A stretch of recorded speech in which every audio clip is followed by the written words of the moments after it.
Hey guys, so today's going to be a video on what you need for 2 dwarf hamsters. This video is requested by piggiesandhammies, so I'll put the username right down there and leave the link to the channel in the description bar below. Before I start off with this video, I want to say please ignore any background noises that you hear because right now I'm filming this video outside. Also, I really want to say and stress this that please do never keep 2 Syrian hamsters together unless it is a mother and her pups at 8 weeks old.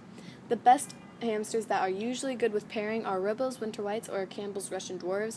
Chinese hamsters can be kept together, but I've heard that they usually like to be by themselves and don't do very well in groups. I've heard that usually the males do better, I think, with each other than the females. The first thing that you're going to need for 2 dwarf hamsters are 2 wheels. Most of the time you will need 2 large silent spinners, but there is an exception to that, and it only applies to Robos. So if you want to learn more about that, you can check out my Robo hamster care tips video, and I'll leave a link to it in the description bar below. The reason you will need 2 wheels is because both of your hamsters need to be able to run on their own wheel if they choose to run on a wheel at the same time. You might find your hamsters running together sometimes, but they will be using their own wheel at the same time in many cases. Next, you're going to need some sort of tunnel for the hamsters to play on. I have this tunnel right here in their cage right now, and it is the Ecotrition tunnel log that they have.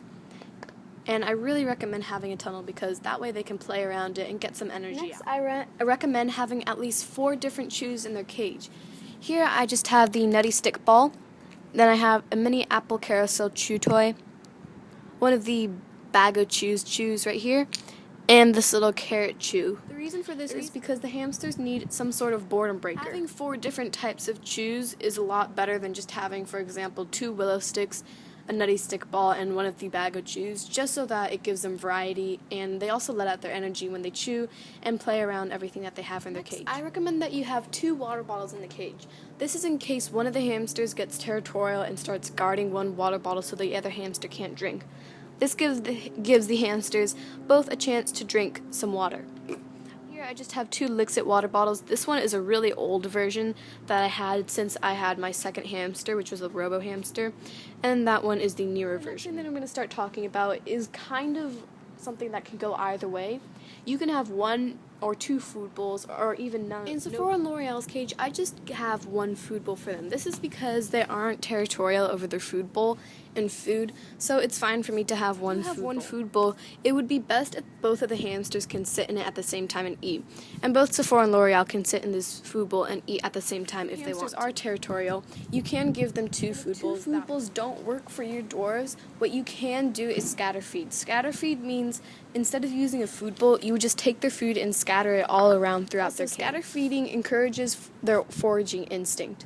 It also makes it so therefore the hamsters don't have something to be territorial about when the food is just scattered throughout the cage. Feeding does lead to some food being uneaten, but if scatter feeding is your only choice, then it's alright to have some uneaten food. The very last thing that you're going to need for a pair of dwarf hamsters are 2 hidey houses. The reason for this is because if the hamsters do get a little bit upset at each other and just want to get away from each other, they each have their own little house that they can go into and sleep either by themselves if they just get a little bit mad, and it's just kind of a place for them to have some alone time for themselves. So here is just one last overview on what you are going to need for 2 dwarf hamsters.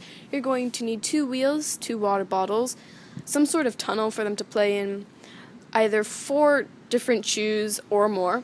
You can have a bowl, 2 bowls, or you can scatter feed, and you will also need at least 2 hidey. As a general rule, I feel that using half aspen and half Kaytee Clean and Cozy works really well because the hamster pretty good odor control on the aspen side, and the Kaytee Clean and Cozy isn't too bad about odor control, and they also get 2 really good burrowing beddings plus a really comfy side. To let you guys see, here's just a quick overview of their cage, and I found that usually having a similar setting that is set up like this is best for them. There's L'Oreal right there running around. She's my little Headspot Robo. And Sephora's probably sleeping in that air nest that they made under there. Also, if you do have 2 dwarf hamsters, I recommend having a cage bigger than 360 square inches because that is the minimum size for one cage size for one hamster.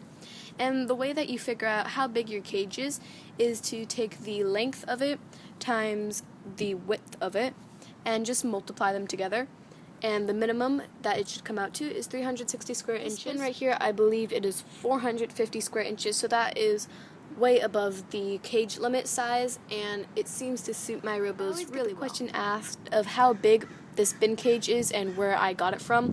For bins, you have to make it, of course, installing the ventilation that you have, but I got this bin from Target. It is 110 quart bin, and it really seems to suit all of my hamsters really well. Thanks for watching. Hope you enjoyed the video. I hope it helped, and I'll see you guys later. Bye!